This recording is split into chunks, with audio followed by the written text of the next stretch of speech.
especially if you're investing a large amount in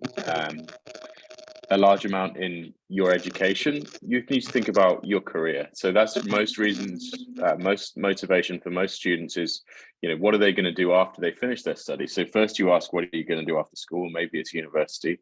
The next thing you ask is, what are you going to do after university? And that's really an important question, because you need to think about what you're going to spend your time doing for your career, which really is the rest of your life. It could be 30, 40 years that you'll be working for. So the decisions you make now on what to study and where to study, including which country to study in, are really, really important ones.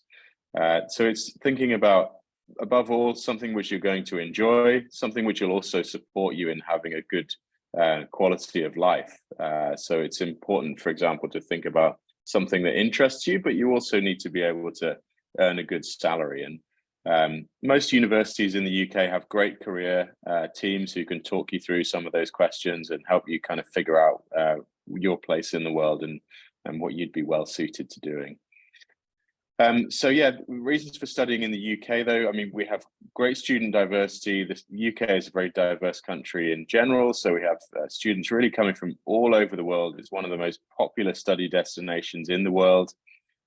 Universities like Oxford and Cambridge, of course, are the most famous, but we have a number of other very highly respected universities in the UK.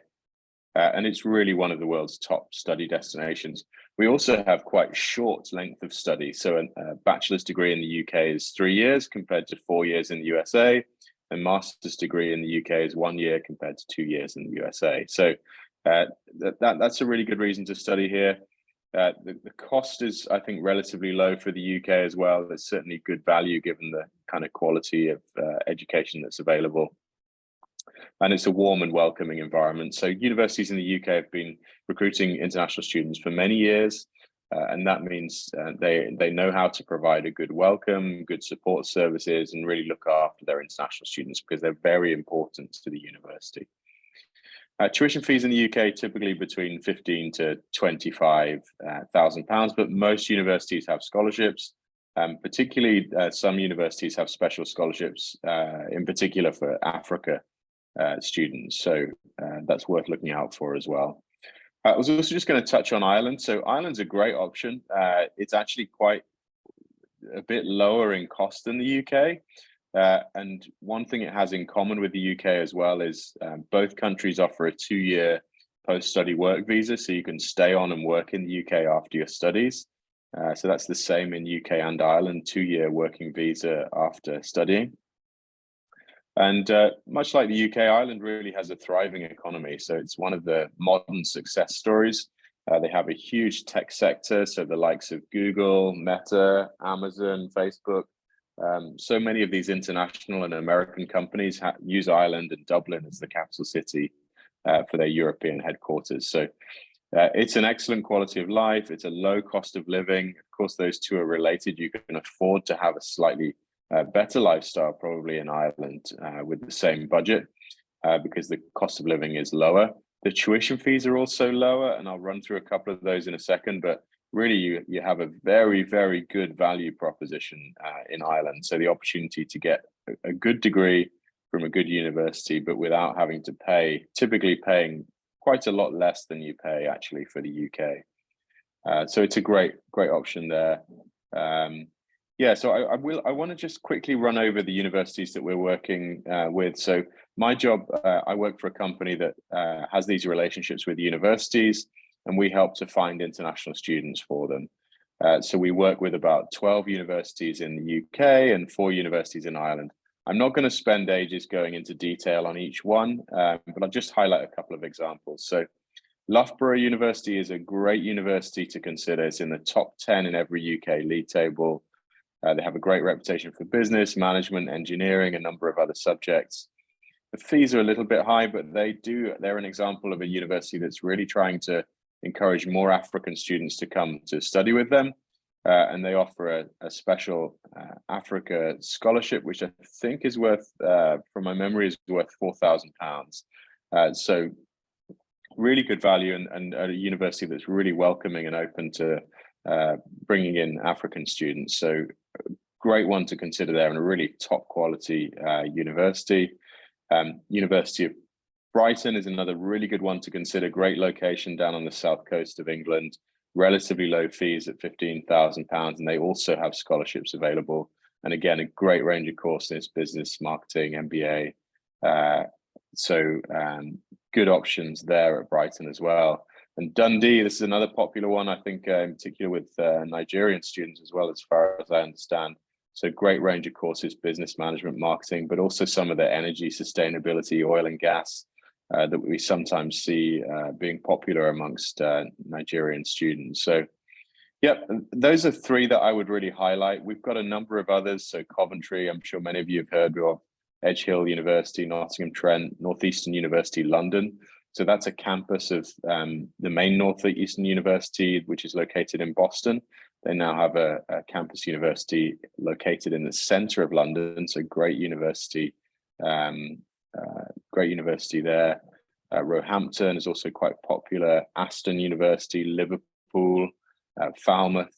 Okay, so those are our universities we work with in the UK. And then in Ireland, you have Technological University of Dublin, National College of Ireland, and Dublin City University and Southeast Technological University. Just to highlight an example there, Technological University of Dublin, the fees are just €12,000. So that's probably about £11,000. So it really is very, very good value. National College of Ireland, similarly low fees. So yeah, so when you're thinking about your options after school, that's what you need to think about. Of course, if you're still completing school, then be working through your exams. Most universities will accept the WIAC for English recognition, but some will still require an English test. For postgraduate programs, of course, you'll need a degree certificate, and universities will require a personal statement which sets out why you're wanting to study that course and at that university. As I said, a number of universities offer special scholarships for African students. So Loughborough, which I mentioned, is a great example of that. But scholarships worth between £1,000 to £7,000 available, and also scholarships available for Ireland. So yeah, really that's everything I wanted to say. I hope I didn't take too long there. I think I would just say, when you're thinking about options after school, really think about the next step and the next step. So what do you see yourself doing in 5, 10, 15 years time? And really try to see into the future. It's not easy. Nobody finds it easy, but either you make a plan for your life or somebody else will do it for you. And it's always better if you make the plan. So yeah, on that note, I will hand back over to the Community Trust Network team and welcome, I think, probably the next speaker, unless there's any questions, of course.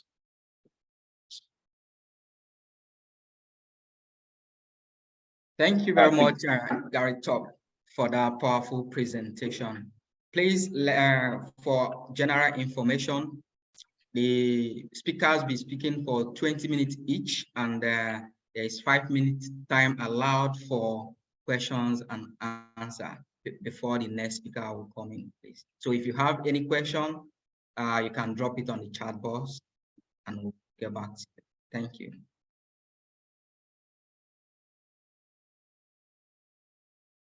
Meanwhile, the next speaker is Dr. Segun Fatumo. He's a computational genetic associate professor of genetic epidemiology and bioinformatics at the London School of Hygiene and Tropical Medicine. So we'll be welcoming him to do his presentation while we are waiting for any questions for Gary Top. Thank you. Okay, so thank you very much for the introduction. So thank you for inviting me to make this presentation. I'm going to be just following up on what Gareth stopped and trying to provoke you today to take the next step for your life and for your career. So as introduced, I'm an associate professor at the London School of Hygiene and Medicine here in the UK.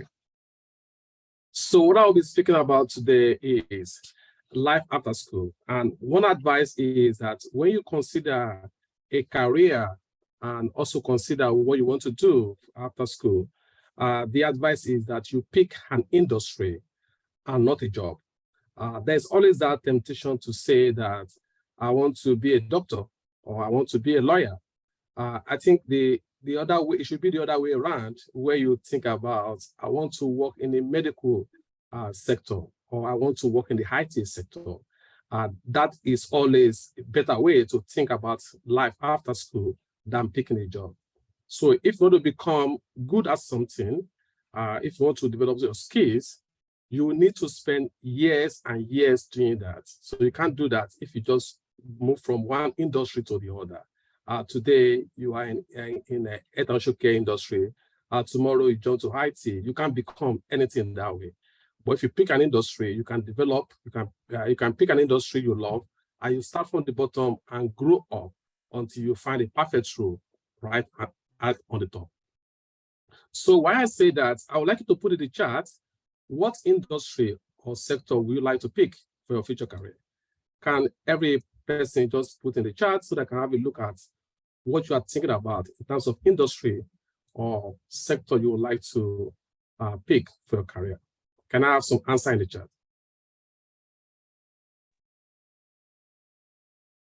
Okay, energy. I see energy. Another person. What sector, what industry would you like to pick? IT, I can see it. Okay, tech, IT, higher education, great. Okay, so those are great industry to pick. So please keep on putting in the chat what industry you would like to pick for your career. And so next thing I would like to ask you is, in your choice, in your choice, think about global relevance. It doesn't matter where you live today, when you pick your industry, think about global relevance. There's a common word, very common now in Nigeria, is called JAPA. So if you leave your country today, is your industry going to be relevant anywhere you find yourself? Say you find yourself in the UK, or you find yourself in the US, or you find yourself in Australia, you find yourself in whatever country or continent. Think about how relevant your industry is going to be. That is very, very, very important. So, again, I would like to ask a question. What do you think is one limiting factor to achieve your career goal? So, as of today, what do you think is a limiting factor why you cannot achieve what you really want to achieve in your career? Can you please put that in the chat? And that will help me to bring the next advice. What is one limiting factor to achieving your career goal? I can see the previous question I asked, people saying aviation, IT, many people are saying IT. Okay, one person saying myself, okay, that's one limiting factor. Another person, what do you think is the limiting factor? So we can speak about how can we overcome that limiting factor. Finance, yes, that is very common limiting factor. Finance, who else? Can you just put your factor there so that we can think about, if it's finance, think about where are the scholarship, where are the opportunity, where can we solve the problem with finance. So let's see, who else? Can we just put in chat, what's your limiting factor? Okay, inadequate information. And you are here today, so we are going to provide some information for you. That's one limiting factor. Finance, again, finance, very important one. Finance and finance and finance and finance and information and finance and finance. Thank you very much. That was exactly what I was expecting. So, okay, I'm going to move to the next slide. So if you look at Indeed, that's like a website where you search for a job. There are some very highest paying jobs. The first of them on the top is healthcare, engineering, you have the IT, you have finance, you have mining, resources and energy, you have the legal industrial sector. So if you are just thinking about career, and if motivation for you is pay, so you should be thinking about either healthcare, engineering, IT, finance, all this one I've listed here. So one thing I would like to also mention here is that, so all these jobs they have, you cannot just become the CEO or become the manager. So they have like entry routes where you can grow up and become the professional that you want to be. You don't need to be a lawyer, for example, to work in the legal industry. You don't need to be a doctor, for example, to work in the healthcare. And that's why I say that pick an industry, not a job. You can still work in the legal industry without being a lawyer. You can still work in healthcare without being a doctor. You can see many people, the top people are the NHS, which is National Healthcare in the UK, for example. They're not even a doctor, and they are the highest paid people in the NHS. So you just think about industry and not particularly about a job. Okay, so now this is very important. Whether it's industry, whether it's job, your mind and your many excuses are going to be limiting you. So the way you think about your future and your life, they're going to be very, very important, and they're going to be guiding how you progress in life.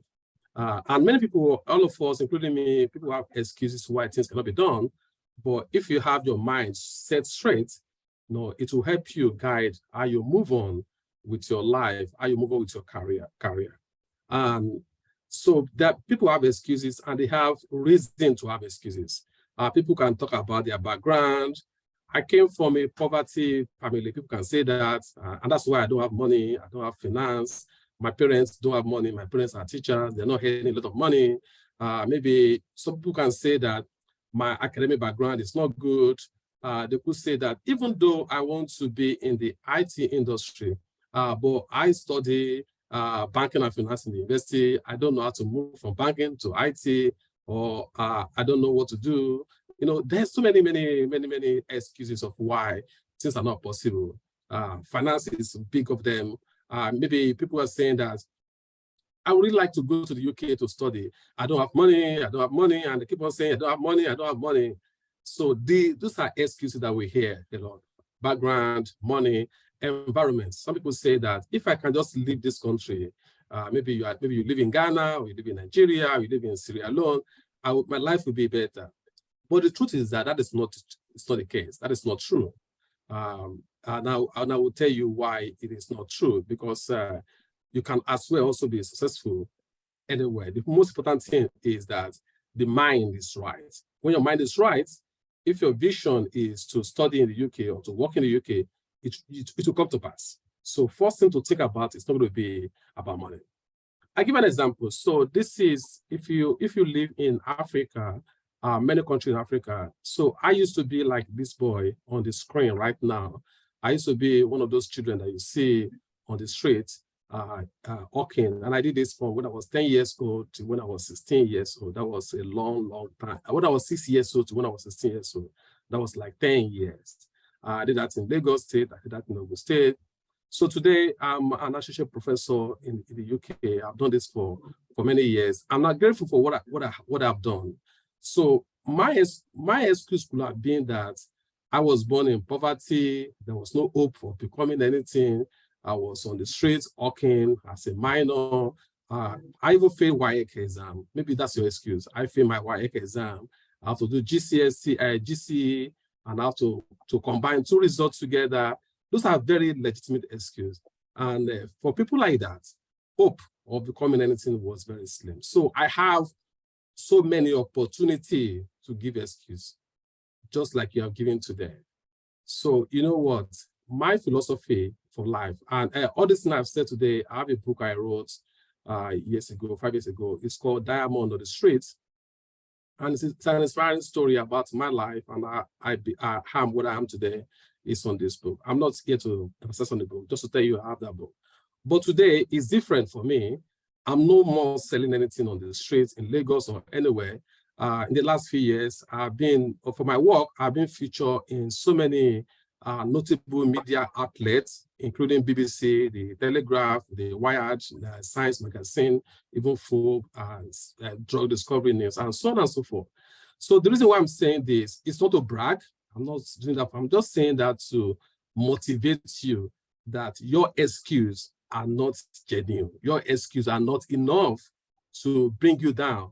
Your excuses are not enough to say that you cannot move to the next level and you cannot become what you want to become. And that's the reason why I'm mentioning this to you.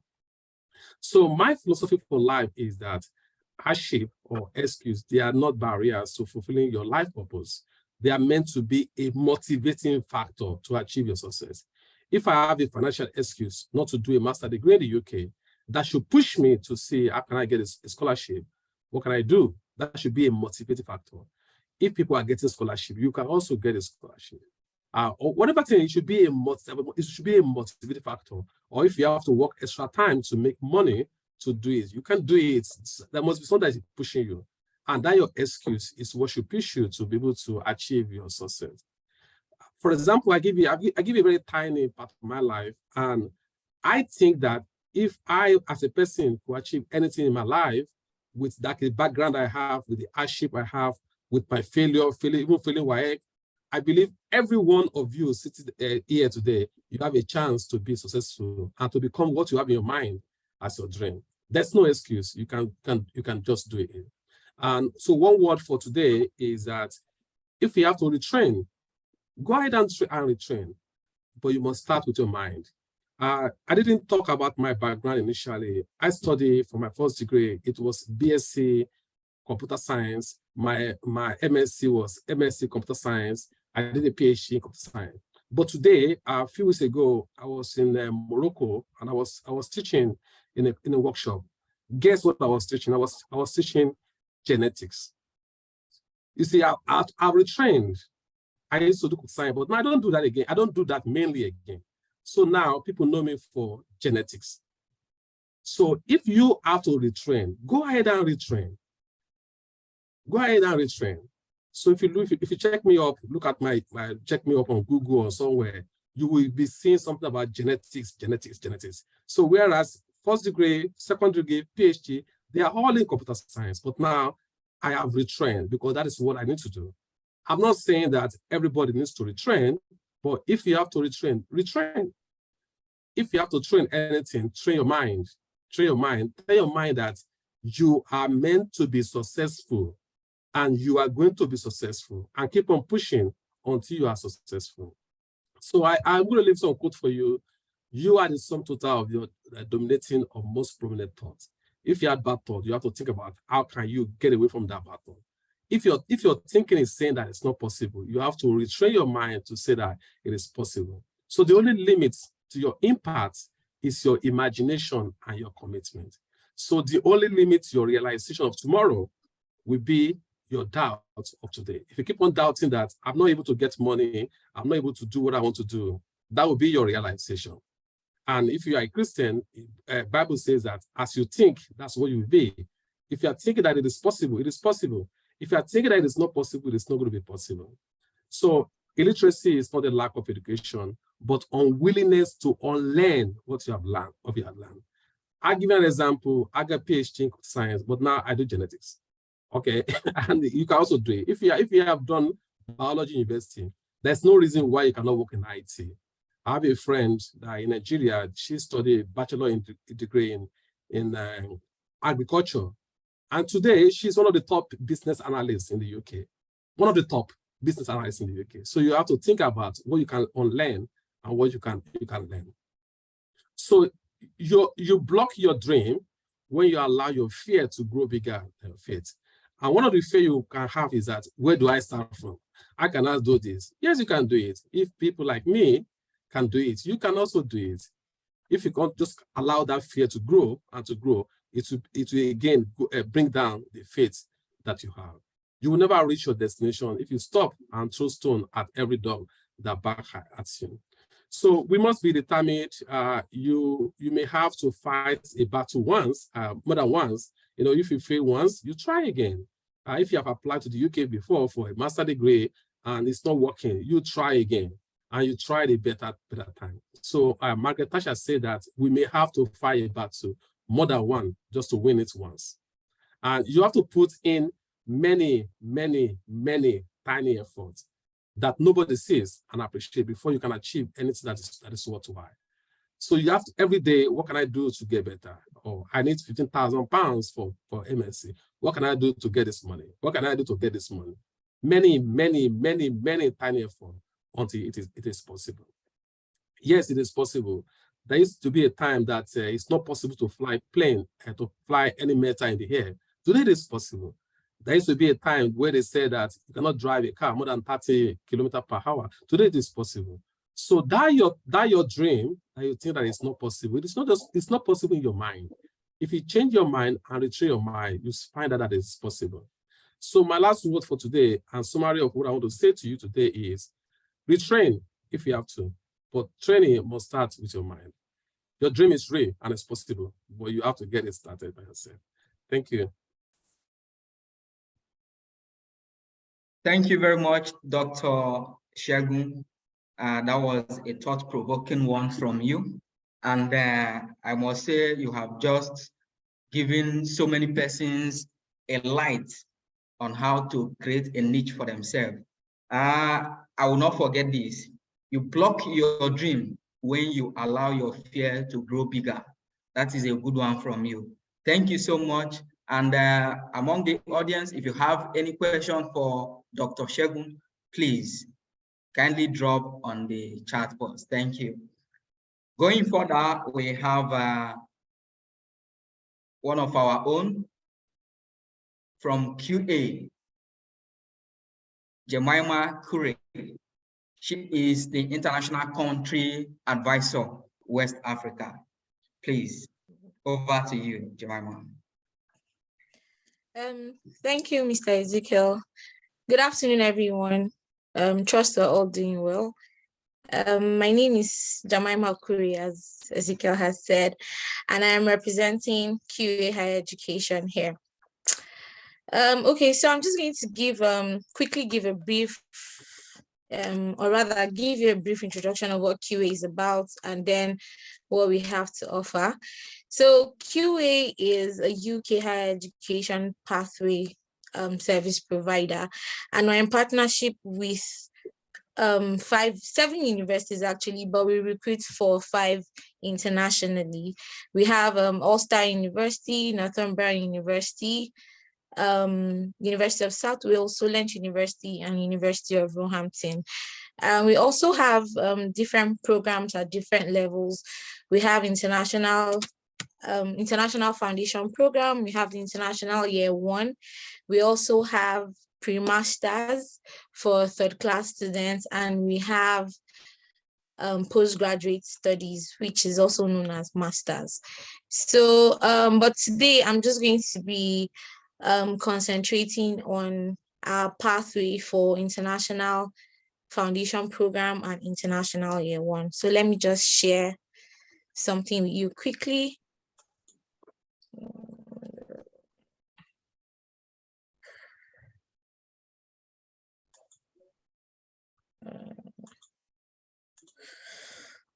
Okay, so like I said, I'm going to be concentrating on our international year 1 program. And so the international year 1 program is a program that is designed to support students in their transition from level 3, and then so from their home countries as well. Okay.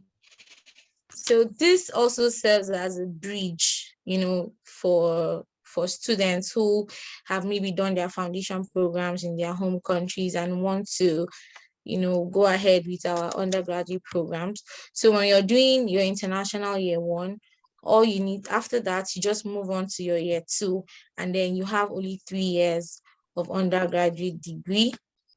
So with that, you can actually progress to your course of choice as well.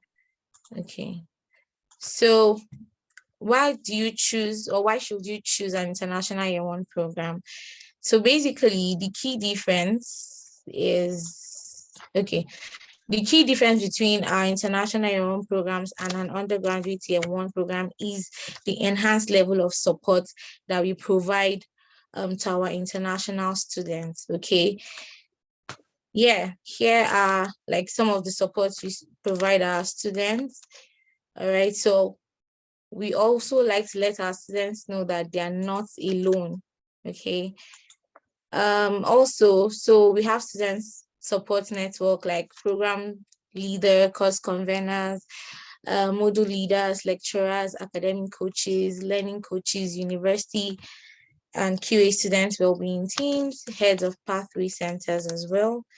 So like I said, we also like to let our students that they are not alone in this at all. So by the time you apply for our International Foundation Program or International Year 1 program, we offer what we call a joint CAS, where, you know, we offer what we call joint CAS, where instead of applying for your pathway and then coming back to your home country to apply for your progression course, you get a CAS that, you know, allows you complete your pathway and progress to your undergraduate course immediately.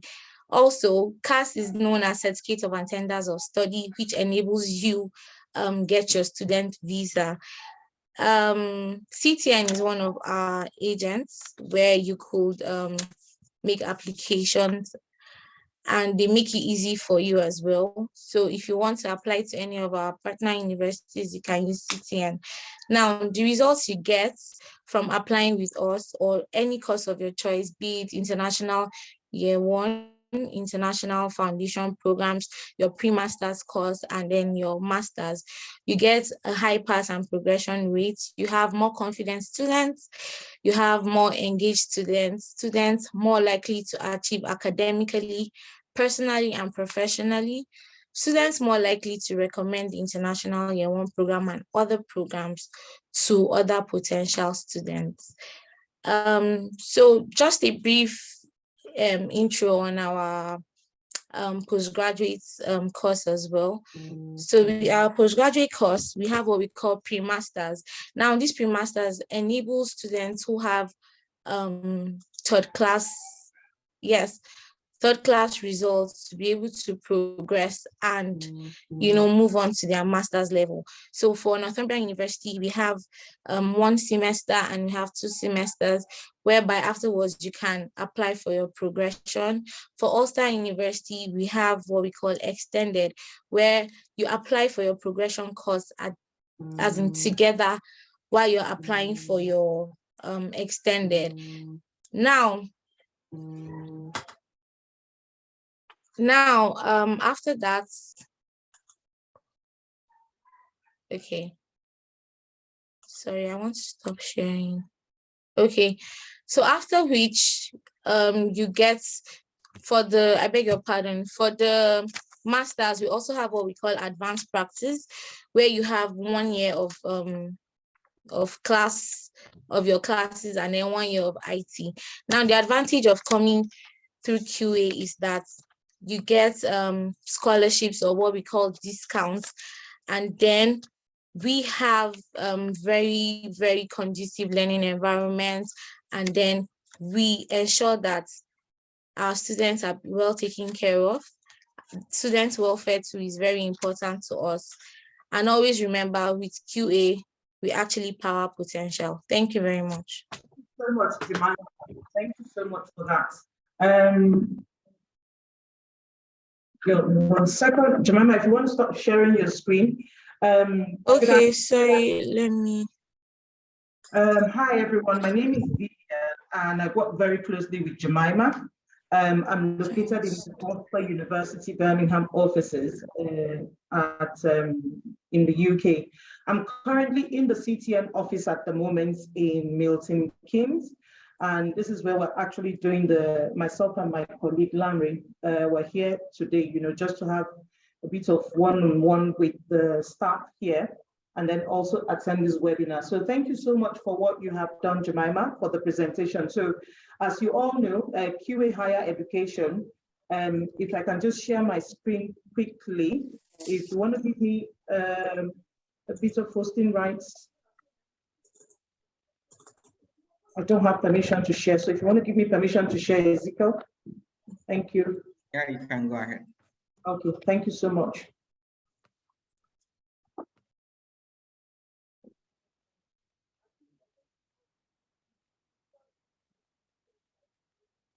Right. Great, can you all see my screen?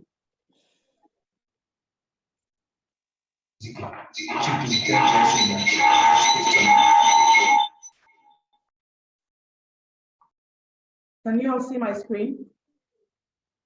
If I can get a thumbs up, that would be great. Right, so Jemima did talk about what we have to offer in terms of QA, all of our partner universities, what we do as a company is that we help students to transition from their undergraduate level to their postgraduate level. So regardless of what your academic qualification is, if you have just your school certificate, or you have a diploma, or you have maybe your third class or first degree, like she rightly said, we have something for you if you wish to come and study in the UK.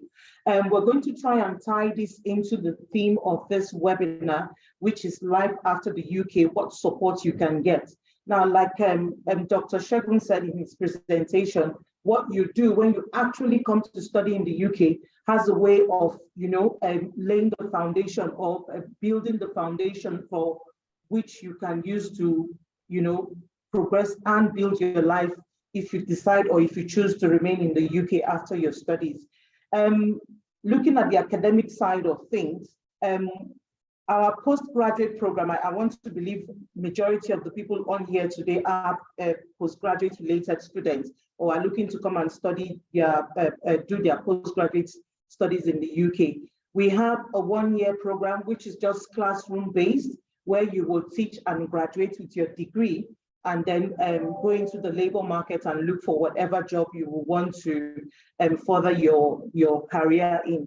And then we have a 2-year option, which we call the advanced practice option.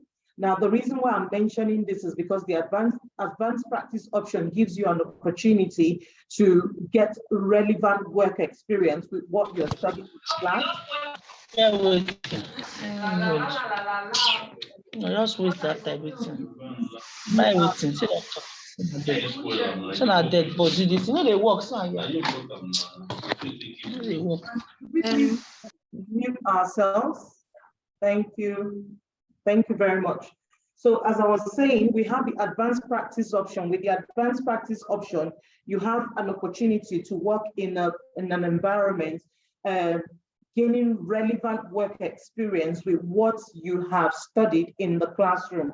Now, this program is actually put together by the university so that we can help our students gain experience from whatever fields they are currently studying in. Now, what we tend to do is, for all of our partner universities that we work with, some of them will actually help to arrange. So QA as QA. Now, with QA Talent, we have a conglomerate of companies under QA Talent. And what we tend to do is we tend to schedule interviews or arrange interviews with our students with any of those companies under our talent arm, so that our students will have somewhere that they can actually do their advanced practice or do their internship. Now, if a student has a particular place they have in mind that they want to go and do their internship in, it's fine. All they need to do is notify the school, and then bear in mind that this internship program is credit bearing. So you will be marked and you will be scored based on that. Now, if you do not have where you can do your internship, or you haven't gotten a company, that's not to worry. We have we have what is called, we organize a program whereby students can come together. We'll put you on some sort of consultancy projects where we will give you a live scenario of how an office works, and then you will write a report on that, and then you will get graded based on that. Now, some of the things we encourage our students to do, which also helps them when they leave school, is how they live their lives when they're on campus. We encourage them to use the library. We know people come from different aspects or different countries where the way of study or the mode of study in their country is totally different from what it is in the UK. So we encourage students to use the library. Libraries, you have most of the things you get there, either physical books, or you can get materials online. There are a lot of e-books, journals, magazines that you can get from the library. Now we have what is called the ACE team. The ACE team is the academic excellence team. What they do is that they help students look at their coursework, their assignments, basically teach you how to answer questions. This team, we always encourage our students to make use of them. They go the extra mile. They help students look at their CV. The way CVs or resumes are done in different countries are totally different from the way it's done in the UK. So with the ACE team, they look at all these nitty-gritties for you. They help look at your CV, teach you how to write a preferred cover letter if you're looking for a job, you know, and then we have, obviously most universities have, but I always like to tell people about it, which is the plagiarism software, which is called Turnitin. We encourage all of our students to use Turnitin.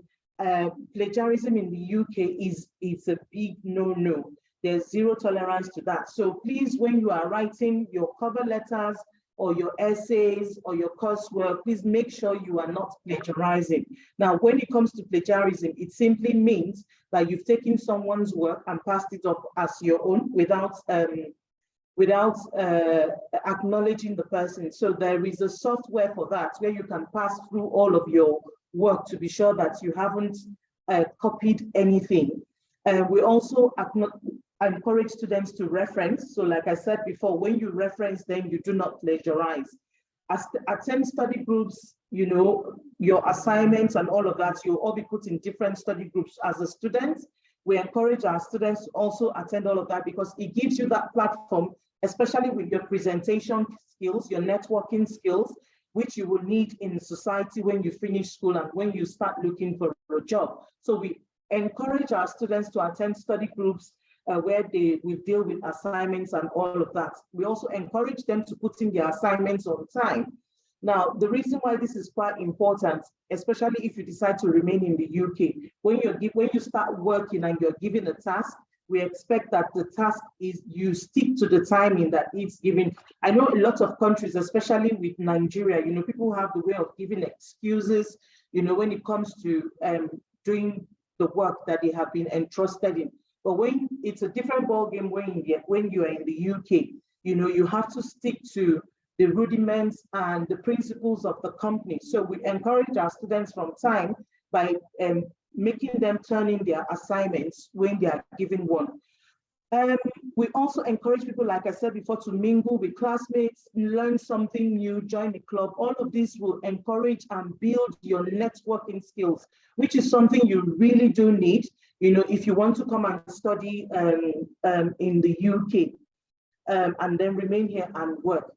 Also, one thing that is quite important and students need to know about, you know, is the living in the UK and the cultural shock. You know, when you coming to the UK from your various countries, the way a lot of things are done, you know, are slightly different from how it's done in the UK. For example, in your home country, you might be asked to go for a meal with your friends, and then whoever has invited you picks the bill for whatever you people have eaten. Whereas in the UK is different. You might either split the bill or everybody might pay for what they have eaten on their own. If you do not have the funds, all you need to do is just politely decline that you can't go out for the meal, or you can push to another time before you decide to go to the meal for them. Now, in terms of festive seasons, from most Nigerian or most African countries, when it's festive season, is a time for people to go out, visit places, have fun. Whereas in the UK, festive seasons are a time to spend with your family. So everywhere is shut down. You don't have people roaming around the streets. Most shops are closed. You know, as an international student about some 12, 15 years ago, when I came, that was the first rude shock I got.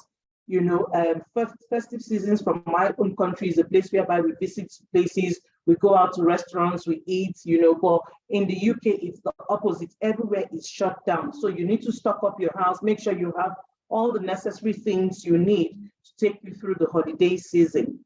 There are quite a number of them, but because of time, I'm just going to mention these few ones, which I have already talked about. But the key thing there, if you want to remain in the UK after your studies, is for you to take your academics quite seriously, engage with your academic lecturers, make sure you turn in all of your assignments on time. What we do with our partner universities, like Jemima has said, is that we offer that support.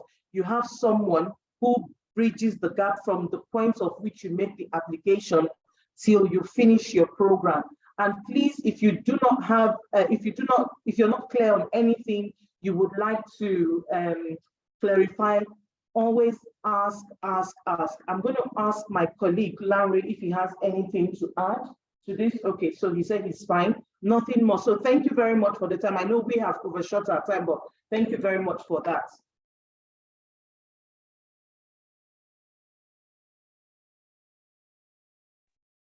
Hey, thanks, Vivian. Thank you, Jemima, for the powerful presentation.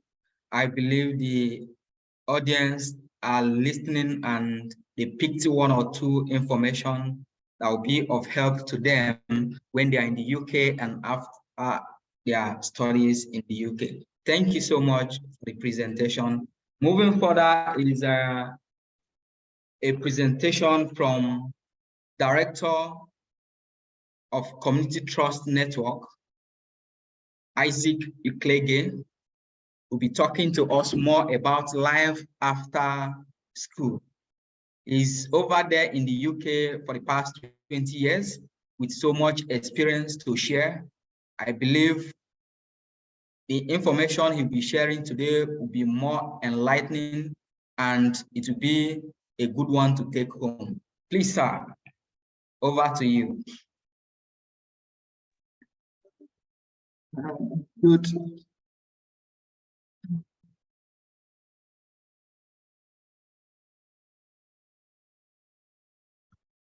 Good afternoon, everybody.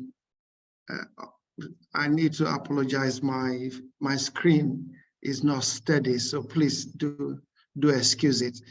First, thank you to everyone, especially our speakers who have taken the time to talk to our delegates. Again, thank you to delegates, because without you, we would not exist as an organization. And for all of you who have logged in today, we really say thank you for trusting in us, for giving us that. And I think, as the name says, community trust. You know, we are a community and you are helping it to make it possible. To Ezekiel for moderating the meeting, thank you for doing that. And also your team in Abuja office, Jude, Samuel, and the rest. Richard in Ghana, thank you for also doing that. And I think for everybody, I would say thank you before I start my presentation. And I think as Ezekiel did talk about, I've lived here for as long as I could ever remember. So hopefully I would share some of my experience with you. And then I will also be talking about the services that we offer as an organization. I have a small slide, so let me try and bring it up and then I could share it with you.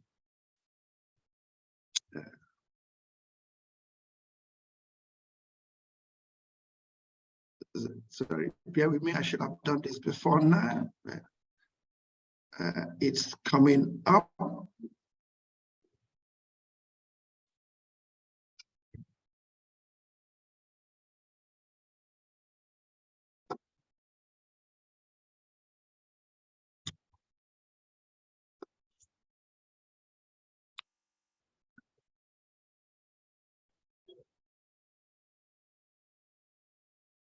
Okay.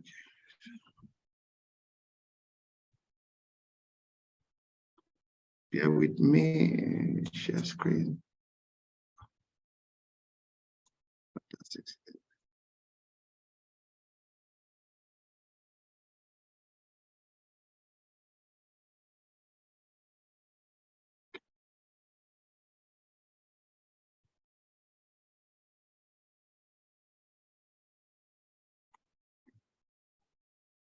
Hope you could see my screen. I've just as the seminar, the theme of the seminar, life after school. And I'm sure for many of us who attend this seminar, the idea of coming abroad for school, or even thinking about school in Nigeria or in Ghana, the idea is to say, after school, you want to achieve something. That's the purpose about it. And then if you think about what will you do, many a times when people ask me the question to say, which course do I study so that I could get a job where I am going to? The first thing I tell them, the first thing I tell them is, what do you enjoy doing?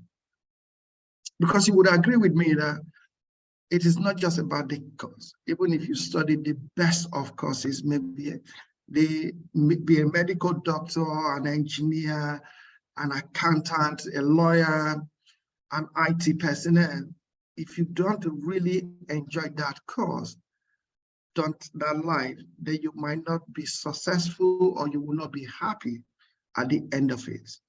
So it is not about which course should you study that will lead you to a job. It is which course you study that you enjoy, or which sort of job will you like to do. And as long as you can identify in yourself what you enjoy doing, then you could look for courses along the line. So an example, if you are someone who don't like talking to people, then don't read a course that would enable you to see and speak to people on a regular basis. For example, if you work with Community Trust Network as a student counselor, as a marketing officer, as a customer service representative, you would be talking to people on a daily basis. And imagine if you don't enjoy talking to people, then that job is not going to make you happy. You probably would look for a course that will put you in the background so that you don't meet with people. But if you are like some of us who enjoy talking to as many people as possible, then possibly the customer-facing job will be the ideal thing. The healthcare course, some people would say, yes, if I become a nurse, I will get a job in the UK, in America. But do you enjoy blood? Can you actually change a person after they are doing their personal care? Is that something that you could do? Because if you cannot do that, then possibly being a medical doctor, being a nurse will not be the best job for you. Do you have attention to details? Are you someone who can take a system apart and put it together? Are you someone who is curious to understand how a system works? Can you resolve problems? Then maybe the IT, the engineering world will be your best bet. But if you don't enjoy that, again, possibly, then you don't want to go to that direction. But really, in putting this webinar together, one of the things I looked at is as an organization. So recently, just last month, I was in Nigeria. And I was trying to recruit people to work with us in Community Trust Network. And we struggled. We struggled to recruit people. Why do we struggle to recruit people? Because many a times, why people say, I am a graduate, when you look at their grammar, their written grammar is terrible. When you ask them to use the computer, so for example, put a PowerPoint presentation together, they cannot do it. But all of them are graduates. All of them are from one university or one higher institution or the other. And I thought to myself to say, if this is the quality of the product from our university, of our higher education, then as an organization, we need to do a bit more. We need to not only recruit international students who want to travel outside the shores of Africa. It would be good to start giving them some experience, some skills that they need to be able to exist and survive outside their education. So I put up this with my colleagues to say, life after school. And I just wanted to just introduce us to say, as an organization, we are an educational and a business consultant based in the UK, Nigeria, and in Ghana. So what services do we provide to you if you do come to us as an organization? Of course, we recruit international students. So constantly my team based in Asaba, in Abuja, in Accra, Ghana, and here in the UK, we are constantly looking for people who want to study outside the shores of Africa. And we'll be happy to identify the best country to go to, the best university to go to, the best course to study based on talking to you. And then we would put your admission process into place. So my team would do complete your application form. One of the funny things that I always get, or the funny question I always get from people is telling us to write their CV or to write their personal statement. And it throws me apart, because how can you, a graduate, not have a CV? That is a very basic document that you should have. Or how can you not understand? So even if you do not understand personal statement, why should you not be happy to put it together, at least with the support of my team, rather than somebody writing it for you? Because that's not helping you, is it? In addition to recruiting international students, we develop courses and we train courses. We train people in different courses here in the UK. We do employment support and we do mentoring. So what are some of the courses that we provide to people? As someone who, we currently have a sister company called MK Executive Care. MK Executive Care is based in the UK, and we provide care services to children as well as adults in their own homes and in supported living accommodations. So the healthcare courses are one of our special areas that we treasure. So for any of our students, or for someone who is thinking about getting trained in the healthcare environment, we would provide those courses for you. In addition to the healthcare courses, we also provide education and training. So if you are in the UK and you're thinking about becoming a trainer in your field, then we have the qualifications that could enable you to become a trainer as well as a teacher. Because if you get the level 5 qualification in education and training from us, then you can apply to colleges to become one of their lecturers, and then you could teach in your special areas.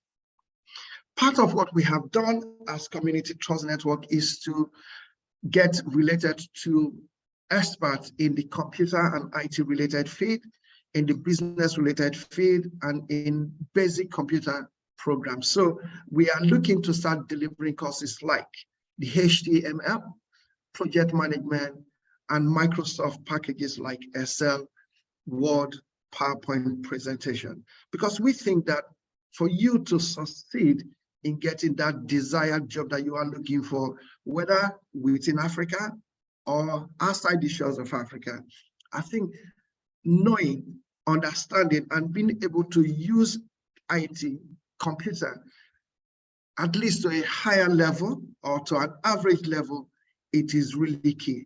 I know maybe because of the nature of Africa, because of the nature of Nigeria, some offices that you go to, I won't say most offices, I've not been to most offices, but some offices you go to, they do not have computers.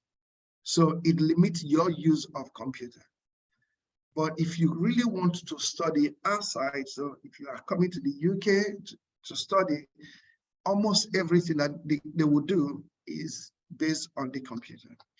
Any job that you are going to look for, you're going to use computer in one way or the other. So training you in the packages of computer, the Microsoft, and so will be really relevant here. Another thing that we do is that the employment support. So in terms of the employment support, what do? We'll look at your CV, and like I said, it will be good that you have the CV yourself, and then we can talk with you through your CV. See if there are information that you need to remove or information that you need to add to your CV. In addition, we'll look at supporting you to apply for the desired job and do an interview preparation. So what are the likely questions that you are going to be asked when you go for that interview. How do you convince your proposed employer or your prospective employer that you are good enough? And you know, just talking about convincing your prospective employer that you are good enough, for many of us, for some of us, we think that by telling lies is a good way to get the job that you are looking for. Possibly not, because you would find that the person who is interviewing you knows the job better than you. So he or she sort of have an idea of what you should be talking about. I'll give you an example. So just 2 days ago, we were interviewing a lady who wants to be a student recruiter with us in Community Trust Network.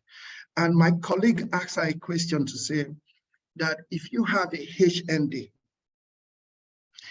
if a student has a HND, which school can the person apply to? Or can the person go in straight for master's? And she said, yes. And we said, direct master's? And she said, yes. And we said, which school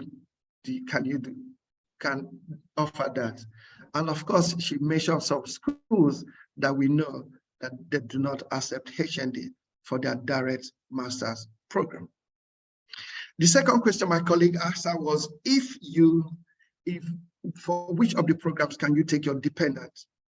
She said, whether BSc or master's, you could take your dependent as long as you have the finances to support it. Again, we know that that is not true. So, of course, you know the result. She was ruled out of the opportunity. However, we have taken people who come to us to say, you know what, I don't have an idea of student recruitment, but I have this zeal to learn. I know I could talk to people who want to study, and I'm a quick learner, and I could put system in place to learn and be able to convince people to use your services as Community Trust Network. When people speak to us like that, or speak to me like that as an individual, I think they are more trustworthy, they are more honest, and we are willing to take them on. So my suggestion to you is that if you're going for interview, if you lie, and there are things that if you lie, they would probably pick up, and that would not be good for you. Another thing in terms of the employment support that we provide is the internship program. We've provide internship program, and I think with QA knows that they've sent students to us that we have given internship program. So we can give internship program. And what is an internship program? It's an opportunity for you as a student, while you are studying, you can come and work with us.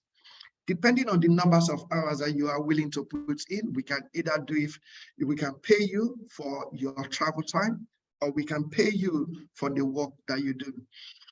But again, that will be dependent on how much effort that you put in. And lastly, we do mentorship. Mentorship, so we have people who are specialists in their various fields. And if we identify you that you want to be into that field and you are keen to do it, what we will do is link you up to those specialists in that field, and they will be able to tell you what you need to do to survive, to progress, and make an impact in that field. Remember, our dream is, what we really want to achieve is you becoming successful in your dream. And I think from just as the other speakers have spoken about, it is all about your mindset. If you have the mindset to survive, if you think big, then you can achieve it.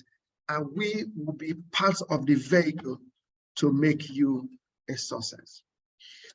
Before I finish, I will just talk about why do you need to work with us. Of course, Community Trust Network, we are a one-stop organization. So we don't only recruit students, we will provide all the other services that I mentioned to you.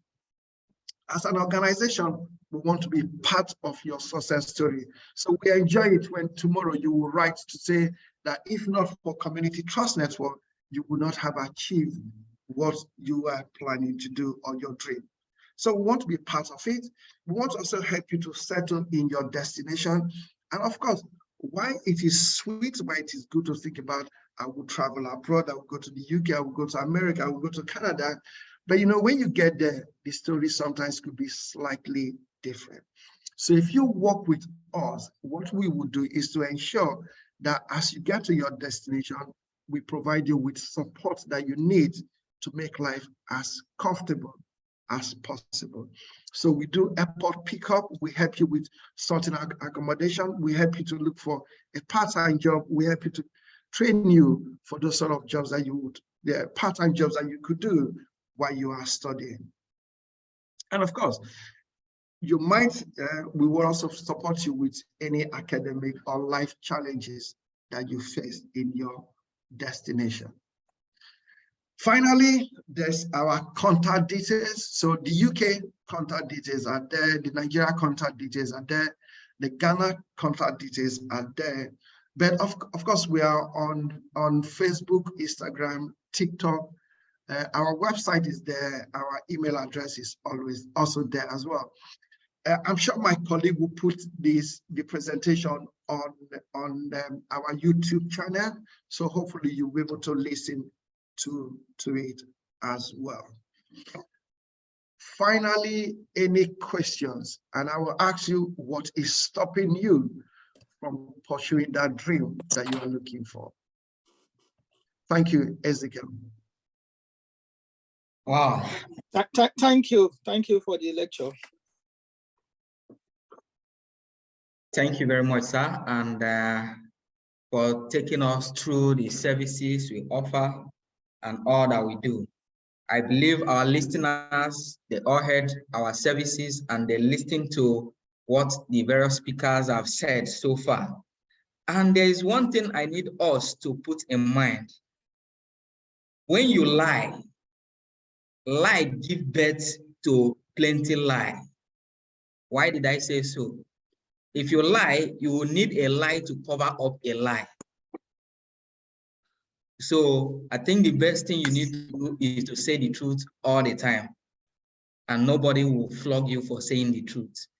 It might only delay the time you need to achieve some things, but say the truth to surely come in a rewarding time. So if you have any question and you have any contribution to the presentation so far, please do well to drop your questions and we will respond to them one after the other. Thank you.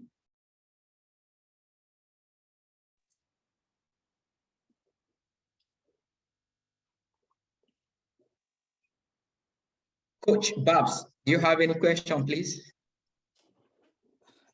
No question, but I'm waiting for a time to make a contribution. Yeah, okay, please. Babs is going to make some contribution. Babs is my coach. Oh, good, good. All right, please. Yeah, Babs will speak briefly if you can allow him, please. All right, please go on, please. Thank you so much. Yeah. Okay, so I got the permission to speak briefly. I'll be taking about 15 or 20 minutes of your time, and I want to speak directly to the audience. I have my video on, if you can see my face. But sorry, I'm not going to introduce myself more than telling you my name. My name is Babs Olugbemi. So if you want to find out more about me, go to where you can search about me. And that's part of the journey to education. Somebody said it at a time that the illiterate of this world is not somebody that doesn't have diplomas, certificate, or somebody that has not been to school. The illiterates of this world are people that cannot learn, relearn, and unlearn at the same time. So I want to say congratulations to my friends and people at CTM for organizing this. I know when I was discussing this with Isaac, he said, I just want to give back to the society. That's the starting point. Even if I talk to these people and they didn't come to CTN or they have nothing to do with me thereafter, as long as they move on in life, they are better. I'm sad seeing people not employable because they are not exposed. So I want to say thank you, Mr. Isaac, for organizing this platform. Though you've told us about your services, but I know within you is bigger than your services. It's just you want to lift people out of poverty, out of struggling, and out of what they do out of not knowing what they need to do to take the right steps. So thank you for this. I want to start with a story, and I want to tell you a very brief story. There was a company manufacturing shoes. Let's assume that company have its head office in Lagos, Nigeria, or Accra, Ghana. So we have some Ghanaians here. That company has a managing director, and the managing director one day called the two top salesmen in that company. I said, guy, I want you to go to a particular location. We don't have our businesses there. I want you to go and try and see whether we can expand our sales in that territory. So these two salesmen, they took their bags, they took their luggages, they traveled, and they got to a particular mountain where the man wanted them to go to. On getting to the mountain, they discovered something very, very, very important. They discovered that people on this mountain, on this location, they were not wearing shoes.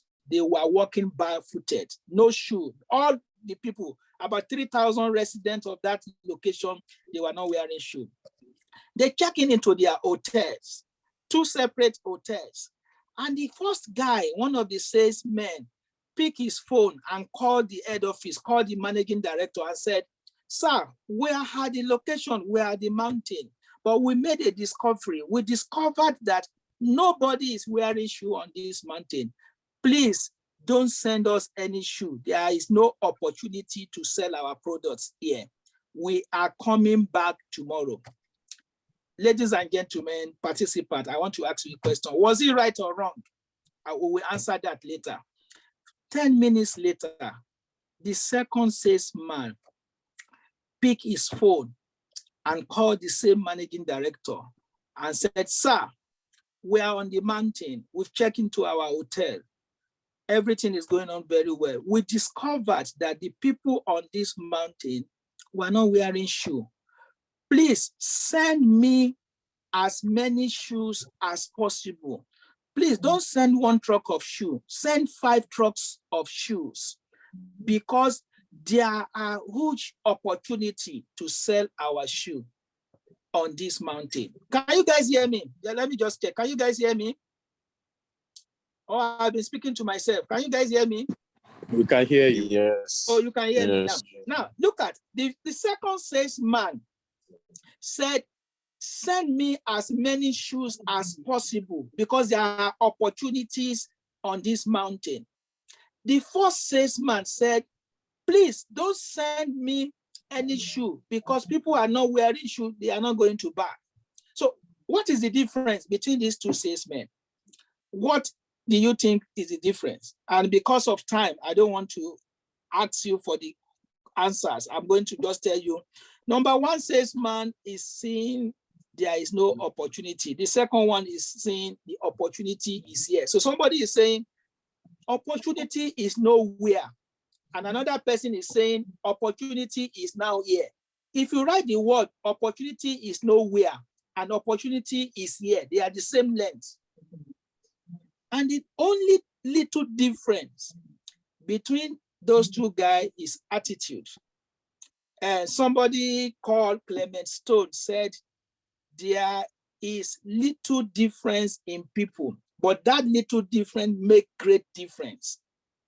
The little difference is attitude, and the great difference is whether that attitude is positive or negative. So I'm asking you, this platform you have today, 46 of us or 39 of us, we're on this platform. Are we going to be positive about what we have been hearing?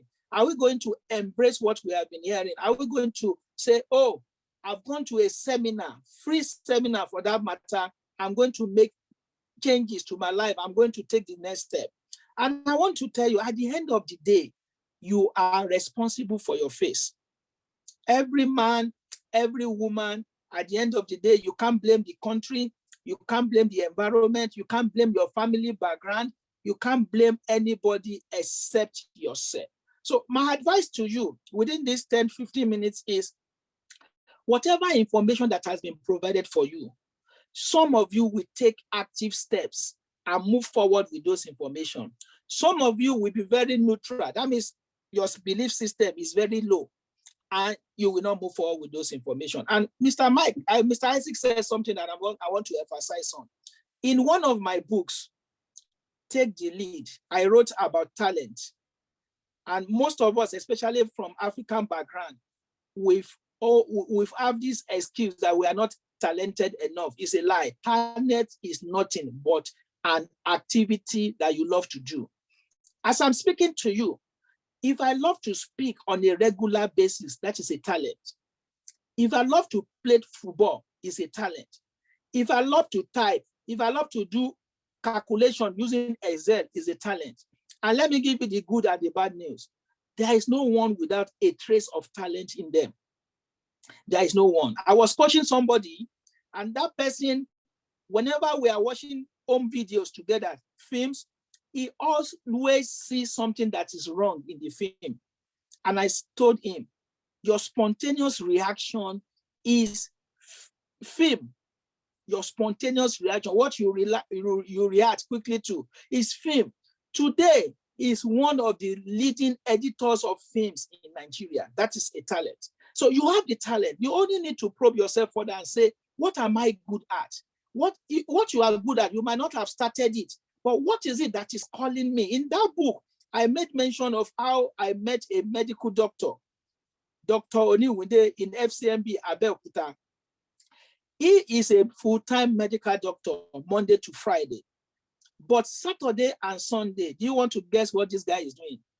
He's leading a one-man band, playing music.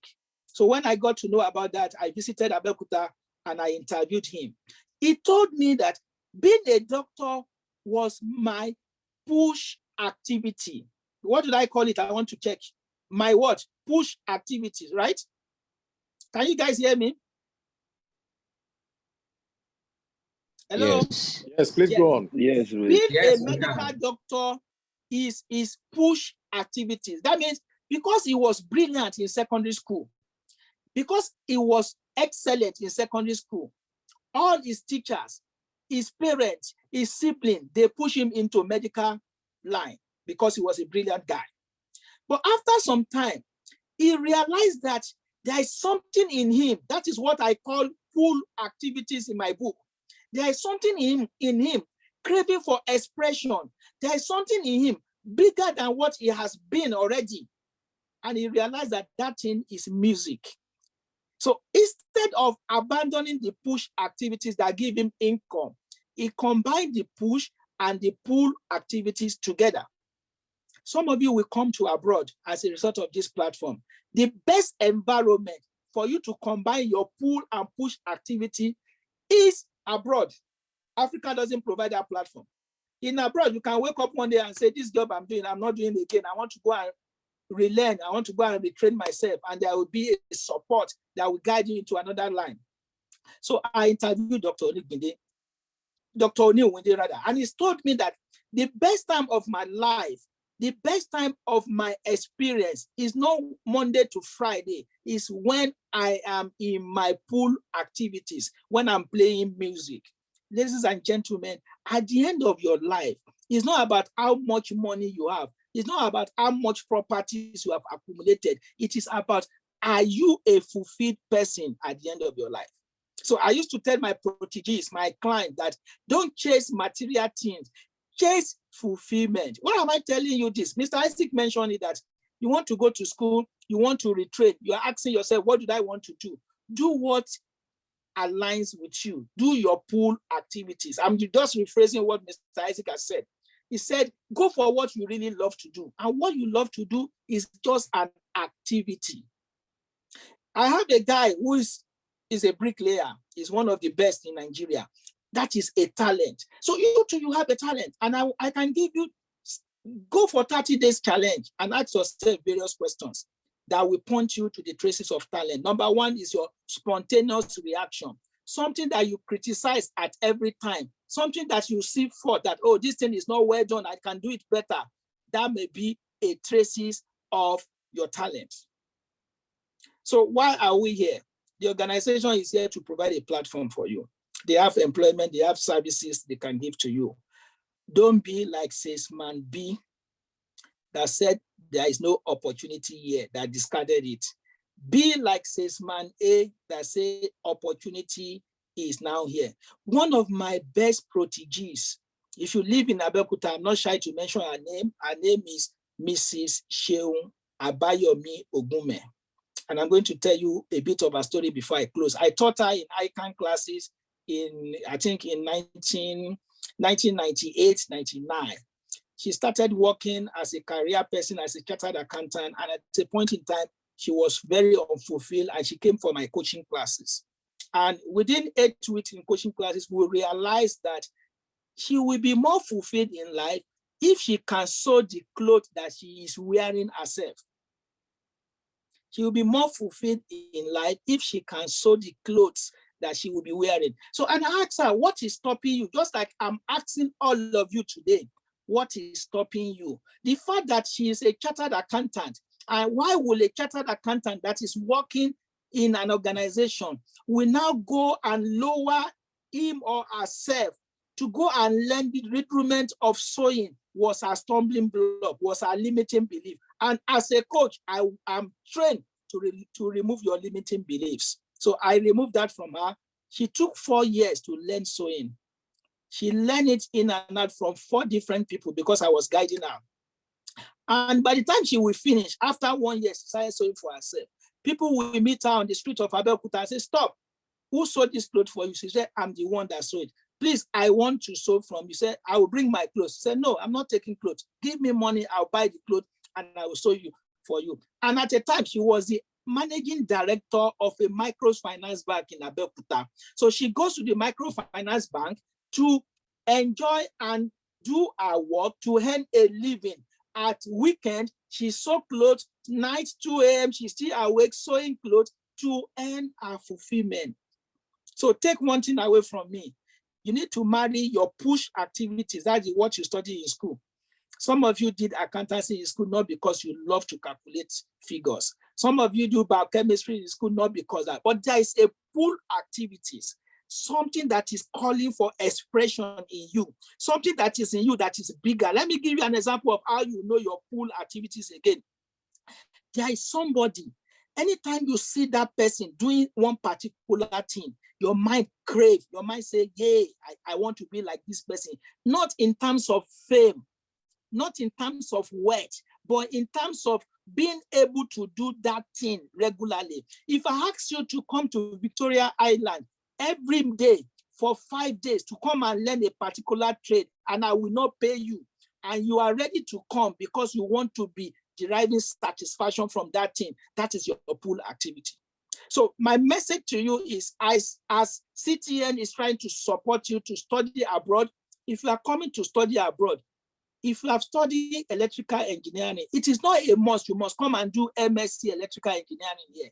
Find your pull activities. Come and do something relevant to what you have discovered about yourself. Let me go back to my starting point. The illiterates of this dispensation are not people that cannot write or read. They are not people without certificates or diplomas, but they are people that cannot relearn, that cannot unlearn, and that cannot learn. So what I'm telling you, you are coming abroad. You don't need to come and do MSc electrical engineering because you did BSc electrical engineering. You may have realized that that is not your path. Come abroad to come and correct it. Or you are not employable. You finish your first degree. What says you can't go and do things that you really love to do? I've seen fresh graduates that will go into POP making, that will go into tailoring, that will go into other places. The difference is their BSc education will give them a greater platform to outshine people without education. That is the big difference. So I'm telling you today, find your pull activities before you take a step of developing yourself. Even in terms of employment, not all of us will work in the bank. I worked in the bank for 20 years. I'm a chartered accountant for 24 years. But today, I don't touch anything about accounting. Today, I author book, I coach people, and I do business analysis. So ladies and gentlemen, find your pull activities, then use CTN as a platform to develop yourself and get to the next stage. So until I see you again, I know I will be invited to speak more to you. Remember the story of these 2 salesmen. Some of you will go back today, you will waste everything we have invested for today. It's not a cost, it's the reality of life. But if I can get 45% of you to take action, then we have been a successful event. So thank you for having me, CTN. God bless you. Thank you so very much, Coach Babs. Looking at your name, Coach, it means if we leave you, you will speak from now till the end of 2023 and will not leave. Thank you so much. I must tell you all, because of the wealth of experiences he has, that is why it say much and much without even stopping. So what are you waiting for? The topic today is life after school. What do you think you can do after school? Have you thought of CTN today? We are helping people here. That is our business. It gives us joy to assist you to achieve those dreams you have. So after today, sleep over it, think about it. What all our speakers have said, they are all experts in their field. They know what they are doing. They know what they have come to tell you today. Some of you will be traveling to the UK between now and 22nd of this month. What have you learned? What are those things that you think will be a culture shock for you? All these things has been exposed in the course of this presentation. All you need to do is think about it, sleep over it, readjust yourself to be able to suit into a new environment. And what are those limiting factors? They've said it all. So all you need to do is to put them into practice. Because of time, we have some few questions. Samson Mayen said, I want to know if the pre-master comes with scholarship too. Which university can I apply to? So please, Mr. Isaac, kindly help us with this information. Thank you, sir. Thank you once again, Ezekiel. So in terms of scholarship,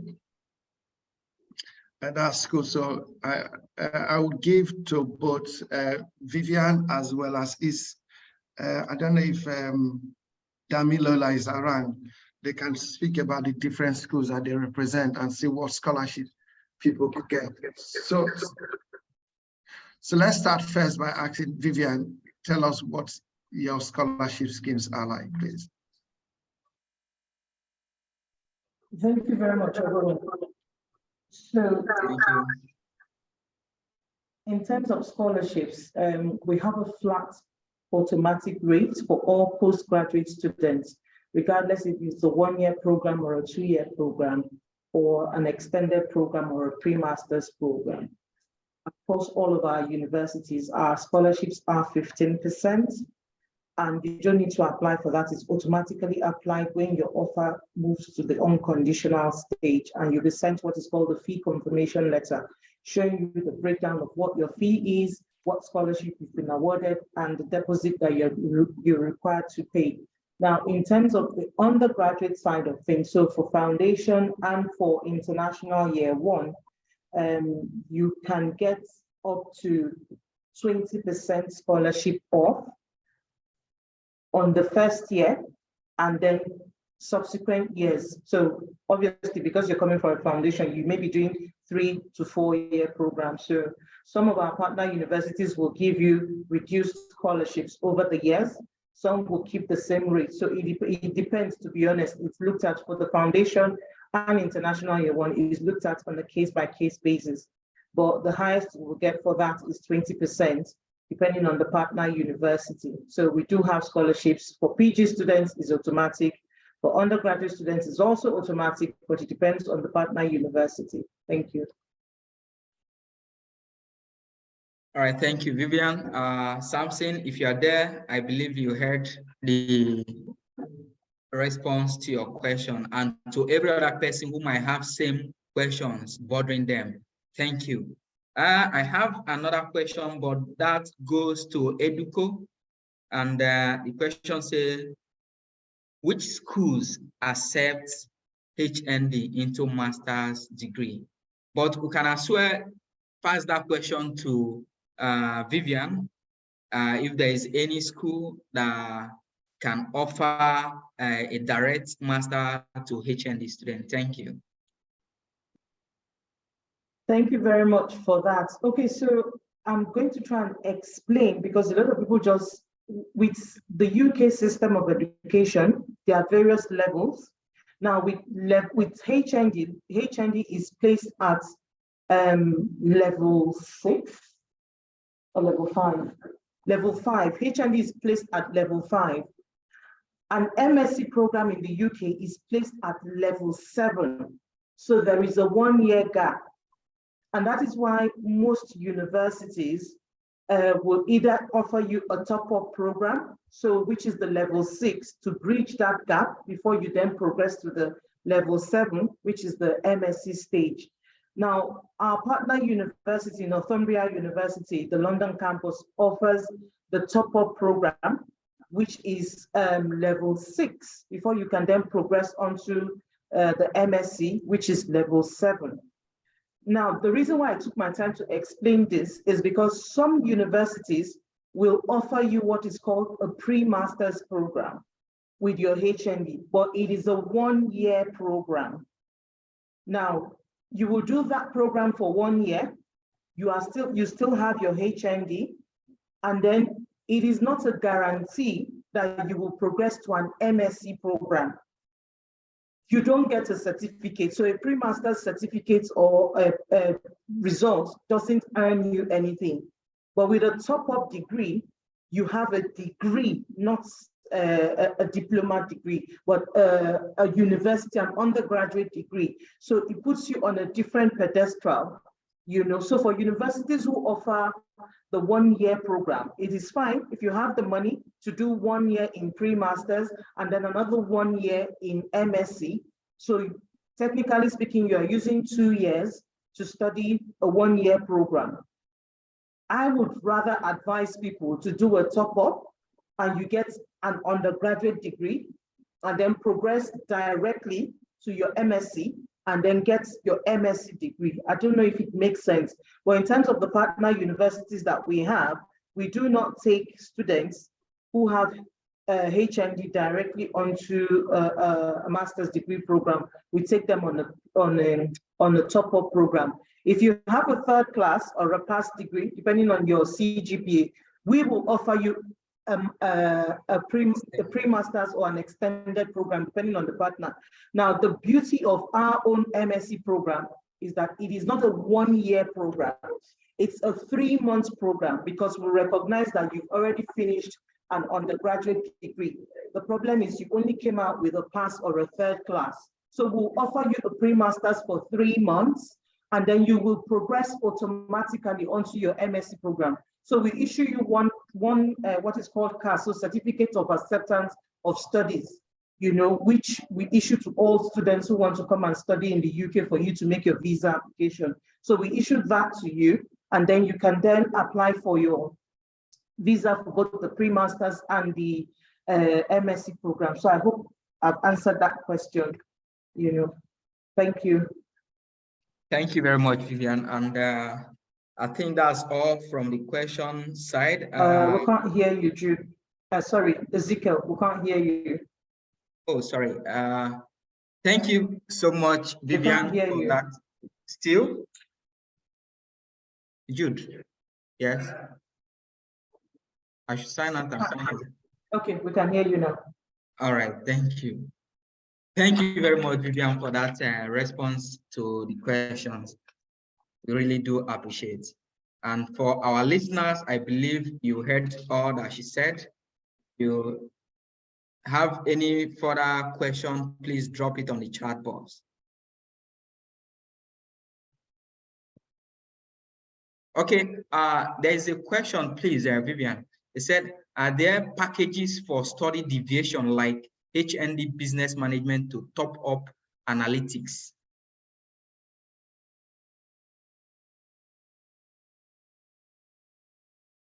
We can't hear you, please, Vivian. You are muted. Sorry, yeah, sorry. So we have different top-up programs, but there's one I always recommend for everybody. The reason I recommend this program is because we can take anybody from any background, any field whatsoever onto this program. And then from there, you can deviate to, if it's data analytics, if it is management, finance, if it is HRM, if it is project management, you can deviate from it. And the course is called Business Management Enterprise Creation. So it's a top-up program. And we will take, so if you have a HND in engineering or hotel management or hospitality or business related course, you can come for this program. It's called, it's a BSc Business Management Enterprise Creation. That is what it's called. And it's been offered at our partner campus in Northumbria University in London. It's a 1 year, 9 months technically. When we say 9 months, an academic year it's almost a 1 year, an academic calendar is 9 months. So technically it's a 9-month program. And then when you finish, if you want to progress to any master's, any business related master's degree you want to do, you can deviate and then go into that. In terms of, in the UK now with COVID and people coming back, or some people still work out from their homes and all of that, a lot of businesses have moved on to move their businesses online. So things like IT-related courses, which we offer, cybersecurity technology for people who don't have a background in computing. We have web and web technologies. There are so many, that we offer. You can deviate into that. You can deviate into project management. If it is data analytics, which is very widely sought in the UK at the moment, you can also deviate into that. And we have all of these programs, with our partner universities. So yes, there is a room for deviation for you to move from one field to another. Thank you so much. Thank you so much. There is another question, please. Can I have link to some of the pre and extended programs so that I can apply in order to get my MSc scholarship? I was going to say that the organizers of this event, CTN, are one of our trusted agents. I'm currently in their office at the moment in Milton Keynes. I had to travel this morning, and myself and my colleague, we had to come in this morning to meet with Isaac. So we just decided to join into the webinar. So CTN is one of our trusted partners. They help us recruit students. We can't be all the place, we can't be everywhere all the time. So if you have queries in terms of what you want to study, looking at the course modules, asking questions in terms of tuition, in fact, they help you they help you through a seamless process. So from the application stage up to the helping you to acquire your visa. So they put you through the rudiments and then basically hold your hand and walk you through. So I would rather you speak to them, let them take you through the whole process and help you manage your application. Because sometimes when students go on the website, they tend to be confused, they tend not to know what they're looking out for or what might be of benefit to them. But we constantly train all of our agents, and CTN is one of our trusted agents. So I would strongly advise that you get in touch with them, and then they will take you through the whole process. Thank you, Vivian. I would want to, at this stage, say thank you to all our speakers for taking time out of your busy schedule. To our clients, we say thank you as well. And we also would like to tell you that we are always here for you. And for any further information or queries you may have, please direct to our office. We'll do well to answer you. Thank you so much all for coming, and thank you for this time. Thank you. Bye, everyone. Thank you. Yeah, bye.